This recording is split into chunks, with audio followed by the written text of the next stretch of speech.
Bonsoir à toutes et à tous, bienvenue dans cette édition d'information, les titres du journal. Fin de détention pour le capitaine Moussa Dadis Camara. Cette liberté fait suite à la grâce présidentielle accordée à l'ancien président de la transition de 2009. Le capitaine Dadis purge une peine de prison de 20 ans, lien avec les événements du 28 septembre au stade du même nom. Et puis, gros plan ce soir sur le projet de développement rural intégré Gawal Koundara Mali d'une enveloppe de près de 23 millions d'euros, fruit de la coopération entre la Guinée et la Banque islamique de développement. Cet instrument de promotion rurale va s'atteler à l'amélioration de la préparation du sol et de la transformation. Enfin, quelques heures de la célébration de l'Aïd el-Fitr.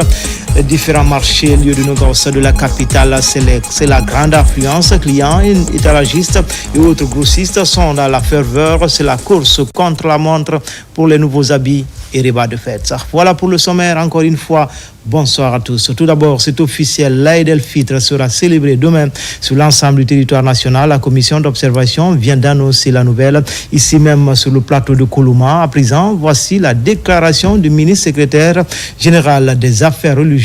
Ces propos ont été recueillis par nos reporters Marwan Kamara, Souiba Bangoura. Chers musulmanes et musulmanes de Guinée, chers compatriotes, j'ai l'honneur de vous informer que le croissant linéaire qui marque la fin du mois saint de Ramadan a été observé ce samedi 29 mars 2025 dans certains endroits de la Guinée, notamment dans la ville administrative de Kankan, de Farana. En conséquence, la fête d'Eid el-Fitr ou la fête de Ramadan sera célébrée ce dimanche 30 mars 2025 sur toute l'étendue du territoire national.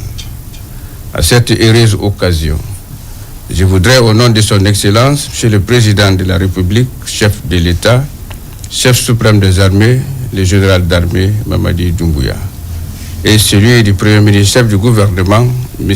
Amadou Ouriba, souhaiter bonne fête de Ramadan à tous les fidèles musulmans du monde en général et à ceux de la Guinée en particulier. Chers fidèles musulmans, ce mois d'adoration qui vient de finir vous a permis de renouveler votre apprentissage de la patience, du respect réciproque, de la tolérance, de l'acceptation de l'autre dans la différence et de l'esprit solidaire. Soyez attachés à ces valeurs religieuses afin que vous puissiez continuellement bénéficier la clémence et la miséricorde d'Allah après ce mois béni. Bonne fête de Ramadan à toutes et à tous. Que Dieu bénisse la Guinée et les Guinéennes. Je vous remercie. Conformément à l'article 2 du décret de 2022-05-26 PRG CNRD SGG du 2 novembre 2022 modifiant le décret de 250 PRG SGG du 1er août 1995 concernant les fêtes légales en République de Guinée, le ministre du Travail et de la Fonction publique porte à la connaissance des travailleuses, travailleurs et agents des secteurs publics, mixtes et privés que la journée du lundi 31 mars 2025, lendemain de l'Aïd el-Fitr, fête religieuse marquant la fête du Ramadan, est déclarée fériée, chômée et payée sur toute l'étendue du territoire national. Le ministre du Travail et de la Fonction publique profite de cette heureuse occasion pour souhaiter une bonne fête à tous les fidèles musulmans de Guinée et d'ailleurs. Signé François Bruno. La fête de Ramadan, c'est donc demain, c'est officiel, mais à quelques heures, elle se prépare activement dans les différents marchés et lieux de négoce de la capitale. C'était la grande affluence. Clients, étalagistes et autres grossistes sont tous dans la ferveur. L'Aïd el-Fitr est l'une des plus grandes fêtes de l'Oumma islamique et c'était la course contre la montre pour les habits et repas de fête. Ce soir, place à l'ambiance au grand marché de Matoto avec notre reporter Sona Sagnon. À quelques jours de la fête de Ramadan ou l'Aïd el-Fitr, les marchés sont bondés des marchandises de tout genre. C'est le cas ici au grand marché de Matoto. Les vendeuses scandent ça et là derrière les étals. Les clients fouillent un peu partout à la recherche de l'idéal. Les magasins et autres points de vente sont dans l'effervescence de la fête. Pour se procurer, les clients se bousculent pour se faire plaisir dans le choix des articles.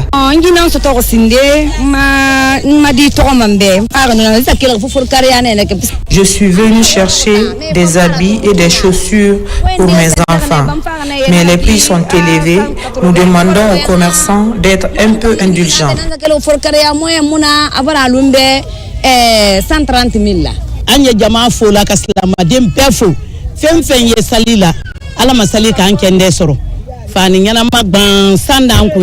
Bonne fête à tous les fidèles musulmans. Je vends les habits, mais les clients se plaignent des prix. Comparativement à l'année précédente, selon les marchands, cette année, les affaires tournent au ralenti et les clients se plaignent des prix des articles. Il y a peu d'engouement, le marché est morose et les clients se font rares.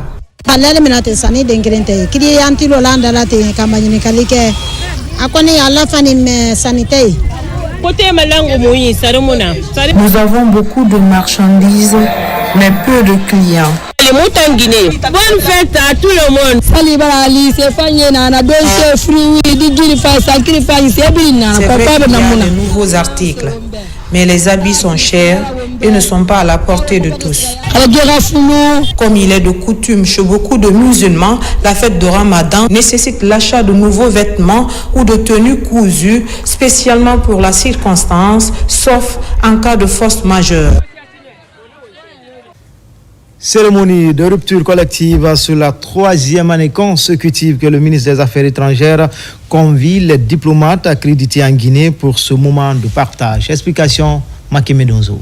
Ce déjeuner de rupture collective offert aux chefs de mission diplomatique, consulaires et représentants des institutions et organisations internationales accréditées en République de Guinée est une façon pour les chefs de la diplomatie guinéenne de montrer par l'acte la bonne santé des relations entre la Guinée et le monde. En prenant part à ce moment de partage, les diplomates étrangers apprécient l'hospitalité guinéenne et retiennent l'image d'un pays accueillant. C'est une très belle initiative de sa part parce que ça nous permet de nous rassembler en tant que, non seulement musulmans, mais en tant que diplomates au sein du siège du ministère des Affaires étrangères et d'échanger, de partager un plat commun et de discuter et de partager ce moment en fait en fin de mois de Ramadan, car on est à quelques jours de la célébration de l'Aïd. Donc c'est une très belle initiative et nous souhaitons remercier Monsieur le ministre de nous avoir conviés à cette rupture. C'est un plaisir de rencontrer tous les collègues et de fêter. Je vous souhaite une bonne fête à tous les Guinéens et Guinéennes. L'Espagne est avec vous et on est très content d'être ici, de partager avec vous. Cette cérémonie a réuni des fidèles musulmans et chrétiens. Il s'agit d'un moment de convivialité favorisant le renforcement des relations d'amitié, de fraternité et de partenariat entre la République de Guinée et ses partenaires bi- et multilatéraux. Un des représentants disait que la Guinée, c'est les petites Nations Unies en voyant la composition. Je crois que ça résume tout. C'est une expression de la solidarité entre les diplomates d'abord et surtout sur la terre indépendante de Guinée, prouver que quand on est en Guinée, on peut tous travailler ensemble. Vous voyez la composition des tables, les rencontres, et il n'y a aucune barrière entre les diplomates ici. C'est pourquoi il faut féliciter le président de la République, le chef de l'État, son Excellence le général Mamadi Doumbouya, pour avoir pu créer cette atmosphère pour la diplomatie mondiale. C'est la 3e année consécutive que Dr Mourisanda Kouyaté convie au nom du chef de l'État les diplomates étrangers à un déjeuner de rupture collective. Une façon pour lui de donner le témoignage parfait de l'hospitalité guinéenne. À New York, le nouvel ambassadeur permanent de la Guinée auprès des Nations Unies a remis ses lettres de créance. Le diplomate guinéen a réitéré au secrétaire général de l'ONU, Antonio Guterres, l'engagement des autorités de Conakry à renforcer les liens de coopération. Commentaire, Mohamed de Camara. C'est fait, son Excellence Mohamed Dabo a remis à M. Antonio Guterres les lettres par lesquelles son Excellence Général Mamadi Doumbouya l'accrédite en qualité d'ambassadeur extraordinaire plénipotentiaire représentant permanent de la République de Guinée auprès des Nations Unies. Le diplomate guinéen a mis l'occasion à profit pour transmettre le message de France Collaboration du chef de l'État et du gouvernement guinéen au secrétaire général de l'ONU. Mes sentiments sont ceux de profonde gratitude à l'endroit de son Excellence le général Mamadi Doumbouya, président de la République, chef de l'État, qui, sur proposition de son Excellence Dr Maurice Anda Kouyaté, a bien voulu me nommer dans les fonctions d'ambassadeur, représentant permanent de la République de Guinée auprès de l'Organisation des Nations Unies. Je voudrais ici donc réitérer mon engagement et ma détermination ferme avec l'appui de l'équipe de la mission permanente en vue de la réussite de la mission qui m'est confiée. Au cours des échanges avec M. Guterres, l'ambassadeur Mohamed Dabo a remercié le chef de l'ONU pour les sentiments personnels de considération et d'amitié qu'il a pour la Guinée en raison du rôle que notre pays a joué dans les luttes de libération du continent africain. Nos échanges ont également permis de dégager une convergence de vues sur plusieurs questions d'actualité internationale, à savoir la montée des injustices sociales, la nécessaire réforme de la gouvernance des institutions et organisations internationales, afin de les rendre mieux à même de répondre aux défis qui interpellent notre humanité. Jeune, mais pétri d'expérience et fort de la feuille de route qu'il a signée, Son Excellence, Monsieur le ministre des Affaires étrangères, l'ambassadeur Mohamed Dabo, reste focus sur ses objectifs, déterminé à réussir le pari de la jeunesse à ce niveau de responsabilité. Son Excellence, Monsieur Mohamed Dabo, invite ses collaborateurs à redoubler d'efforts dans un élan collectif et de patriotisme. Comme annoncé dans le titre, fin de détention pour le capitaine Moussa Dadis Camara. Cette liberté fait suite à la grâce présidentielle accordée à l'ancien président de la transition de 2009.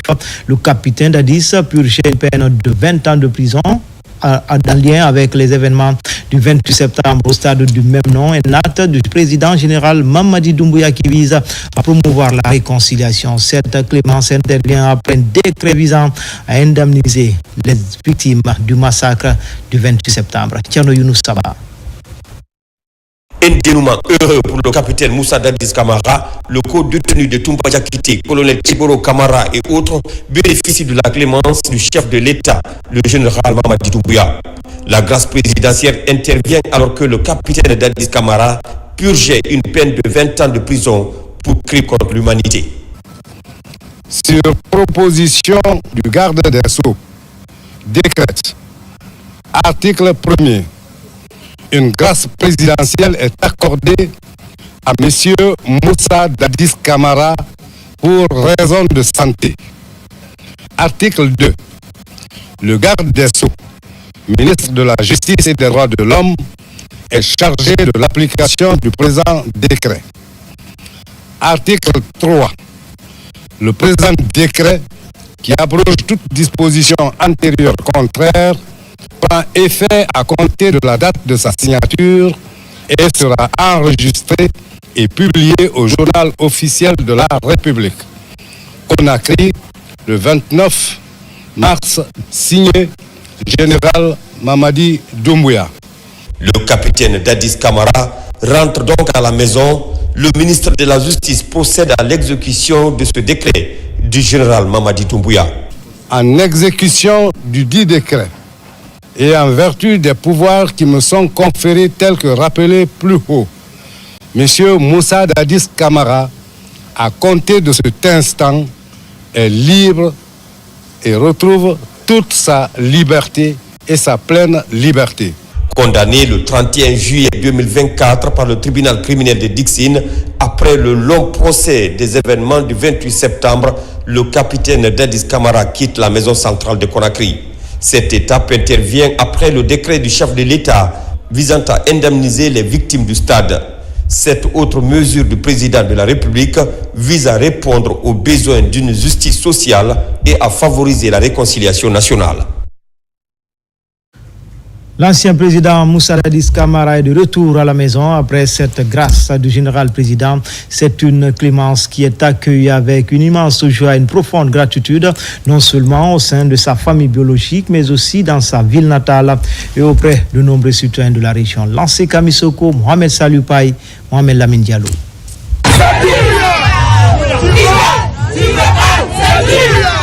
Dans les principales artères de la ville de Zérékoré, c'est une liesse populaire au lendemain de la grâce présidentielle accordée à l'ancien président de la transition, capitaine Moussa Dadis Camara. Cette grâce présidentielle marque un tournant dans l'apaisement du climat politique national. Pour de nombreux observateurs, elle dépasse le cadre d'un simple geste de clémence. Elle est perçue comme un symbole fort de réconciliation et un signal d'apaisement. Mes sentiments sont les meilleurs. Je suis content de passer, même ému. Parce que ce que j'ai vu Doumbouya a fait en Guinée là, il a fait les routes, il a fait les bâtiments, il a mis le Coran, il a fait les hôpitaux. Après encore, il a fait la gratuité et la carte d'identité. Pourquoi ne pas lui dire merci? Encore, il a fait un acte paradisial. Un acte paradisial. Le fait de prendre en charge toutes les victimes du septembre, c'est grand. Encore, hier soir, il dit mon nom est libéré, donc je suis dépassé. Je remercie sincèrement son Excellence Mamadi Doumbouya. Oui, je sais qu'il a fait réjouir le cœur de la famille Camara, le cœur de toute la forêt. Donc c'est pourquoi nous prions aussi le Seigneur afin que le Seigneur le bénisse. Au siège du patriarcat de Zérékoré, les notables saluent le geste qui vient panser les blessures du passé. Un sentiment de joie et de satisfaction. Le président, le général Mamadi Doumbouya, comme il a si bien dit, il est venu pour la refondation de l'État. Et on ne peut pas parler de la refondation sans réconciliation, sans la cohésion sociale. Les gestes qu'il a fait hier concrétisent réellement qu'il est pour la paix. Vous l'avez vu dans l'expression des uns et des autres, qu'il y a la joie. On ne peut même pas expliquer, tellement que les gens sont contents. Ils s'attendaient à ça. Et maintenant, l'unité est là. L'unité s'ouvre. Et vraiment, les gens vont travailler. Ça sera le vivre ensemble, toujours, comme toujours. Vraiment, les gens sont très contents. Moi, je vais remercier le général Doumbouya. Ce énième acte fort du président Doumbouya est la confirmation de sa volonté à œuvrer inlassablement pour le renforcement du tissu social pour qu'ensemble, tous les fils et filles du pays puissent conjuguer le verbe du développement socio-économique de la Guinée. Dans le reste de l'actualité, en déplacement, le ministre de l'économie et des finances et ses cadres dans les préfectures de Fria et d'Ubrika. L'objectif de la mission, procéder à la pose de la première pierre des trésoreries préfectorales, une initiative présidentielle pour améliorer la gouvernance locale et renforcer la décentralisation des structures de l'État. Mamadi Kassama. Cette pose de la première pierre marque le lancement officiel de la construction des trésoreries et logement des trésoriers des préfectures de Fria et d'Ubrika. Cette initiative présidentielle, pilotée par le ministère de l'économie et des finances, s'inscrit en droite ligne avec la vision du chef de l'État, celle de doter nos administrations déconcentrées d'infrastructures modernes qui puissent restaurer l'autorité de l'État, mais aussi redorer l'image de nos villes. C'est pas un fait au hasard que le président demande à l'ensemble du gouvernement d'aller à l'intérieur du pays voir le niveau d'exécution des infrastructures publiques. Et donc cela est un motif de satisfaction et qui va nous conduire à cadencer et à tenir le même rythme pour que toutes nos préfectures aient au moins 2 trésoreries et de logements soient inaugurés d'ici la fin de l'année. Ce bâti sur quelque chose de 400 mètres carrés uniquement pour le bloc administratif. Donc le logement est bâti sur une superficie de 700 mètres carrés. L'engagement est déjà là, c'est de respecter le délai d'exécution qui a été déjà donné au ministère d'une année. La construction des trésoreries préfectorales répond à un double objectif. La mobilisation accrue des recettes et la sécurisation des fonds publics.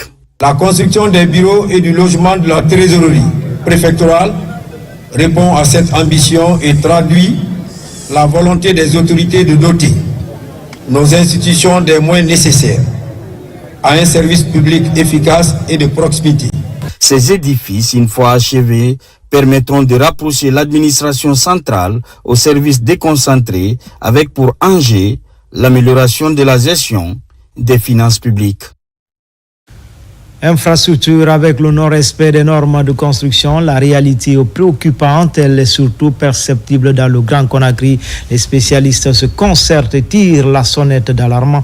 Appel est lancé au nouveau constructeur de consulter les autorités en charge du secteur avant d'entamer tout projet immobilier.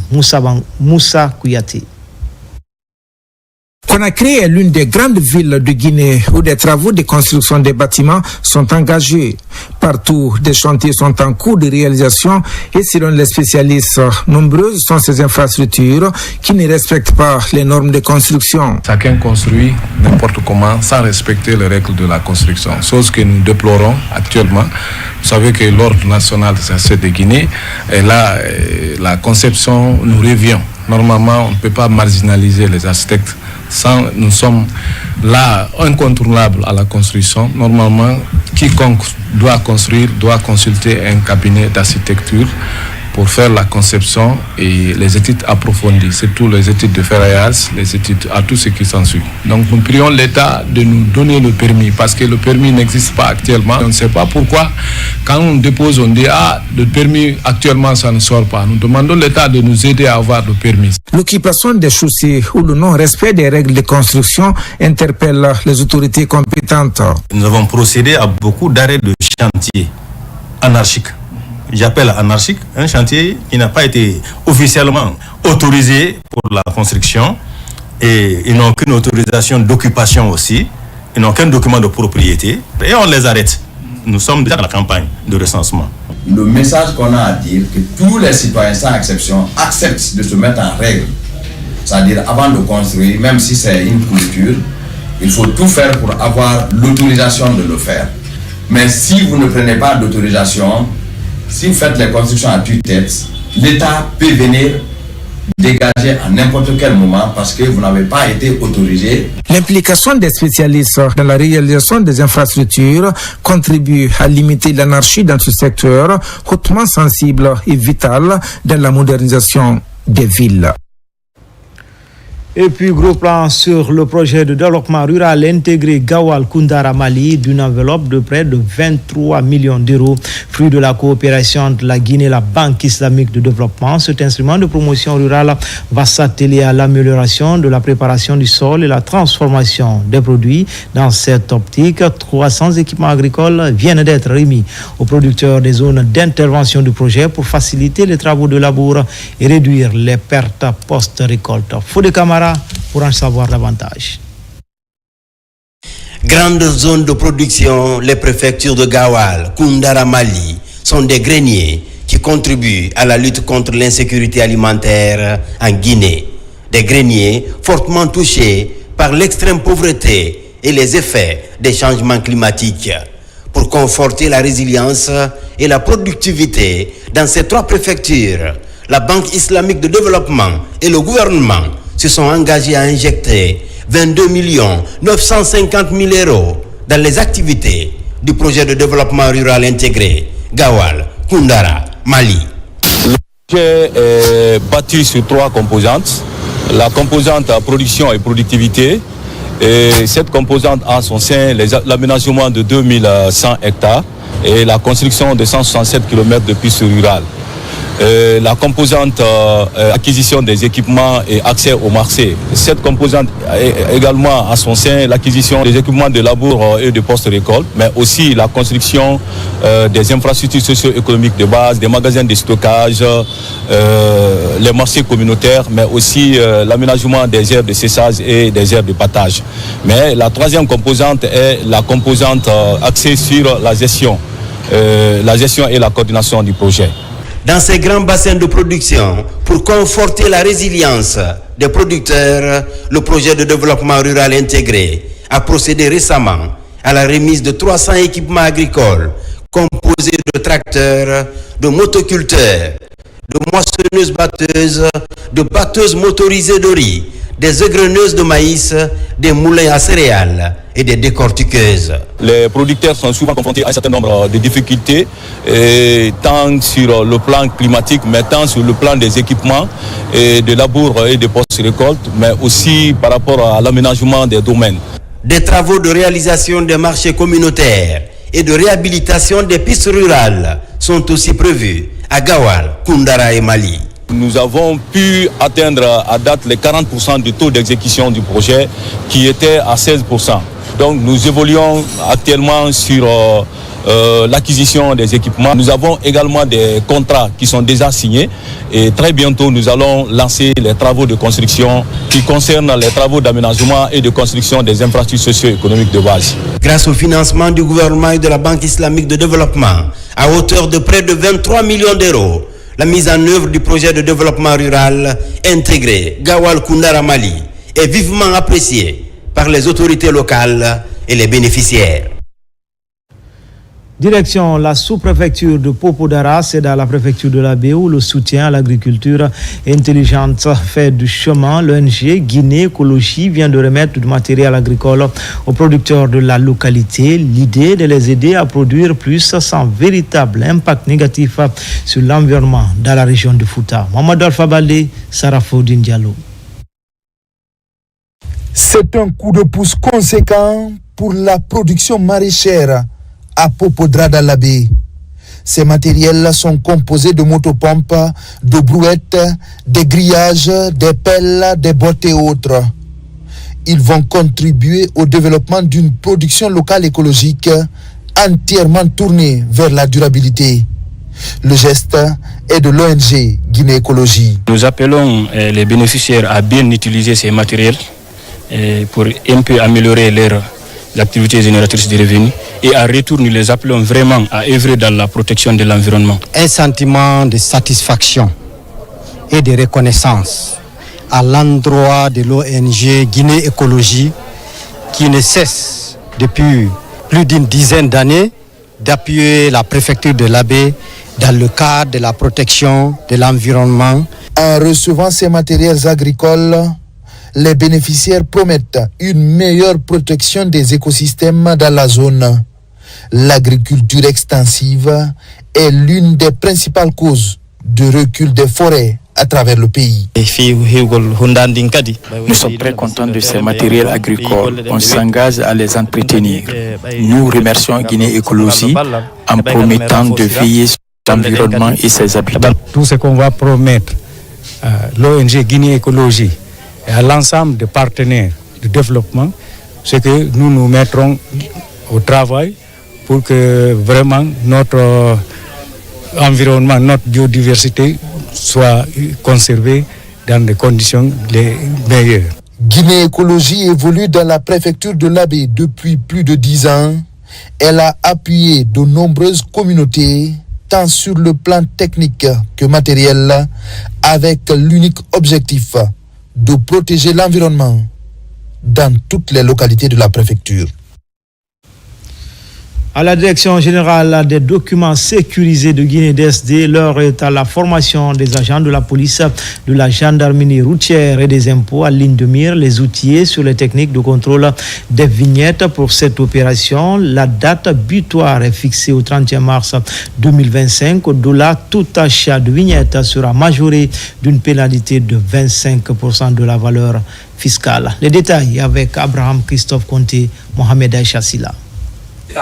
C'est une rencontre de mise à jour du logiciel de contrôle des vignettes appelé e-Police. Elle est organisée par la Direction générale des documents sécurisés de Guinée, DSD.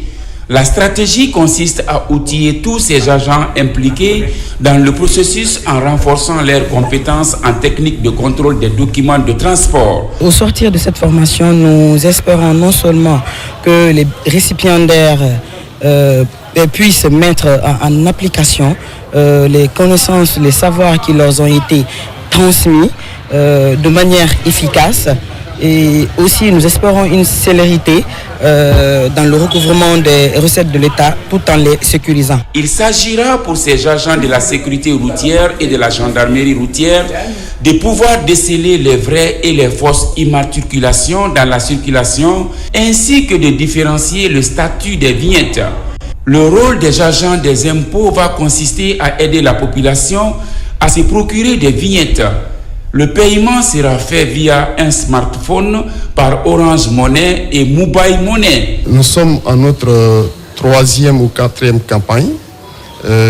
Déjà, les premières campagnes nous ont vraiment permis de collecter plus de recettes, mais aussi d'apporter l'assistance aux usagers. Parce que leur rôle, ce n'est pas seulement de contrôler ou de faire autre chose, c'est aussi d'aider les citoyens à payer leurs taxes TV. Cette formation avait deux thématiques, à savoir le contrôle des vignettes et les paiements des vignettes. Et dans ces cas, après la formation, nous invitons tous nos citoyens de venir payer les vignettes avant la date limite, le 31 mars. Au terme de ces 2 semaines de formation, ces agents de la sécurité routière, de la gendarmerie routière, y compris ceux des impôts, seront déployés pour assurer un contrôle strict sur le terrain. Au ministère de la Culture et celui de la Sécurité, un partenariat est scellé dans le but de réglementer l'événementiel en Guinée. C'est une initiative de l'Office de régulation des agences de sécurité, de la protection civile et l'Agence guinéenne de spectacle. L'annonce a été faite cette semaine aux opérateurs culturels. Abdul Karim Kamara. À l'Office de régulation des agences de sécurité et de la protection civile, le constat révèle qu'aucune entreprise de sécurité privée n'est spécialisée dans la sécurité événementielle. Pour pallier ce problème, le tandem Agence guinéenne de spectacle, ORASPC, s'attelle désormais à un travail de refondation. L'initiative est venue de l'Agence guinéenne de spectacle avec la nouvelle équipe qui a fait le constat comme quoi la sécurisation est donnée à des structures non professionnelles et qui ne sont pas du tout reconnus par les services étatiques que nous sommes. On a fait un entretien entre nos deux institutions et après il y a eu un suivi afin de préparer cette rencontre que nous venons d'assister aujourd'hui. Je lance un appel à tous les entrepreneurs culturels de se mettre en règle, à savoir nous donner la garantie de la sécurité du public, prendre la licence, leur autorisant à exercer leur activité. Nous aurons dorénavant le droit de regard sur la sécurisation du public des entreprises privées qui sécurisent le public, les spectacles, afin que leur activité soit menée à bien. Ici, tous les acteurs de l'événementiel sont venus répondre à l'appel des deux directions dont la volonté est de réglementer le milieu. Il y a beaucoup de choses qui ont été dites ici. Nous, on n'avait pas cette information. J'encourage nos partenaires également à davantage vulgariser ces informations auprès de nous pour qu'on puisse être mieux imprégnés, mieux situés sur les démarches administratives. Et nous pensons qu'en collaboration avec la protection civile, il y aura une formation des personnes qui sécurisent les lieux de spectacle pour éviter qu'il y ait des accidents dommageables. Ce futur partenariat entre l'AGS et l'ORASPC dans la sécurité de l'événementiel s'appuiera sur des avant-projets de loi déjà présentés par le ministère de la Culture et dont la promulgation par le CNT est vivement attendue.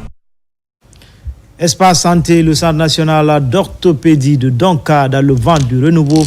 Une rencontre axée sur la validation des procédures administratives et financières est en cours. L'État veut ainsi renforcer la bonne gouvernance au sein de cette structure sanitaire. Mohamed De Camara, Abakar Junior Camara. Un vent de renouveau souffle sur le Centre national d'orthopédie. Pour réussir le pari, ces responsables misent sur cette rencontre de validation et de vulgarisation du manuel de procédures administratives et financières, ainsi que le règlement intérieur.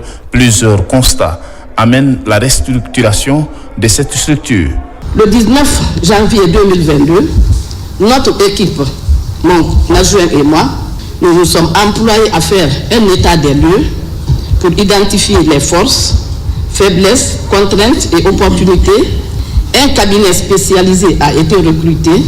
Ce cabinet, à travers une approche intégrée, participative et inclusive, est parvenu à produire le draft zéro de ces deux outils de gestion dont vous êtes les parties prenantes des utilisateurs directs et indirects. Le Centre national d'orthopédie a pour mission principale d'assurer la réadaptation des personnes handicapées physiques. Pour le ministère de tutelle, ce défi s'impose en termes de résultats. L'objectif qui nous réunit dans cette salle consiste globalement à procéder à une relecture profonde de ces deux documents qui statuent d'une part sur l'organisation du Centre national d'orthopédie à travers l'organigramme. L'objectif du Centre national d'orthopédie est clair: offrir des services de consultation médicale spécialisée, d'appareillage et de rééducation fonctionnelle des patients à Conakry et à l'intérieur du pays.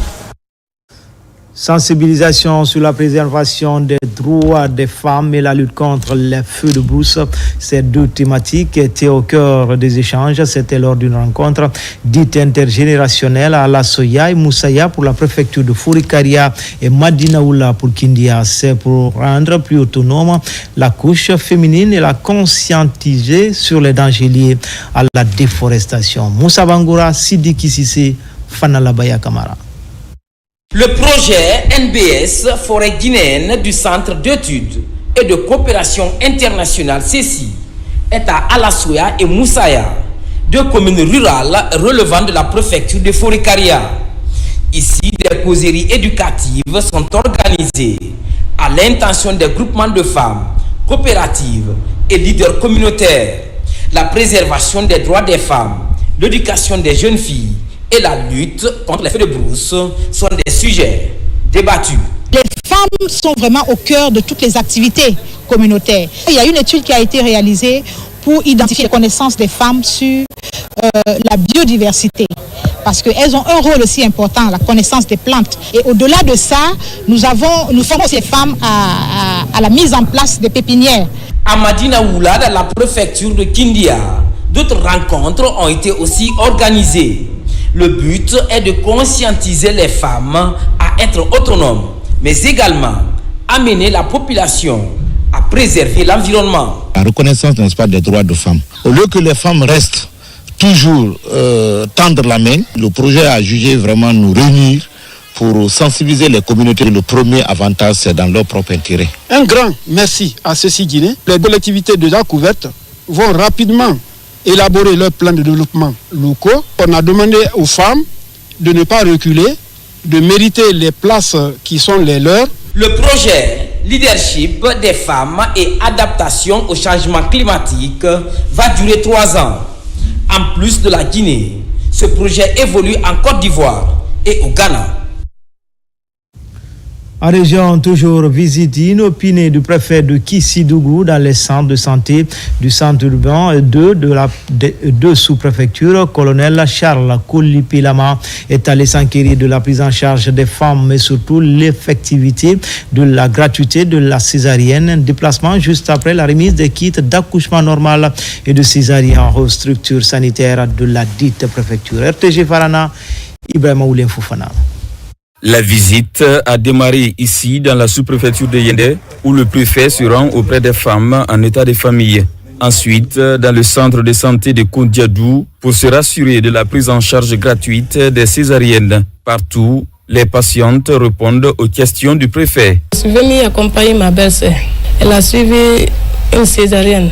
Ce que je peux dire au président, seulement lui remercier parce que depuis que je suis venue hier et jusqu'à présent, même un franc, je n'ai pas donné d'abord. Et les paramètres encore, elle contrôle. Chaque 15 minutes, vient pour contrôler. Quand même, je les remercie pour ça. Lors de la remise des kits d'accouchement normal et de césarienne, et c'est lui qui a reçu les kits et il nous a remis. Donc, il était venu voir est-ce que effectivement ces kits ont été remis à ses bénéficiaires. Est-ce que la prise en charge effective des femmes enceintes et la gratuité sont respectées dans ces différentes structures sanitaires?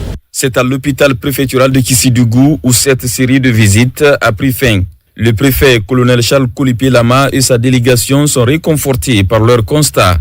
J'ai pris mon cabinet, le directeur préfectoral de la santé, le directeur de l'hôpital pour venir voir est-ce que les instructions données par le chef de l'État, le général d'armée Mamadi Doumbouya, c'est exécuté à la lettre. C'est ça qui m'a poussé à faire des visites dans les différents services concernant la santé. J'ai vu les femmes en grossesse, les femmes qui ont été opérées par césarienne. J'ai vu que les stagiaires qui sont là, les titulaires qui sont là, ils ne prennent pas l'argent dans la main des patients. Moi, mon objectif, c'était ça. Partout où cette délégation est passée, les efforts du chef de l'État en faveur des femmes sont salués à travers le ministère de la Santé. Cette visite est l'occasion de solliciter l'appui du gouvernement pour la rénovation du bâtiment principal de l'hôpital préfectoral de Kissidougou. Enfin, c'est parti pour le projet Société civile dynamique et performante en toile de fond, renforcer les capacités des acteurs de la société civile et une initiative au service du développement qui va toucher toutes les régions du pays. Le réseau Afrique Jeunesse de Guinée ambitionne de contribuer aussi de manière efficace à la promotion des valeurs citoyennes pour le développement de la Guinée. Maïmouna Bella Diallo. Comment développer les compétences en leadership et en gestion des acteurs des organisations de la société civile? La question préoccupe les autorités et leurs partenaires.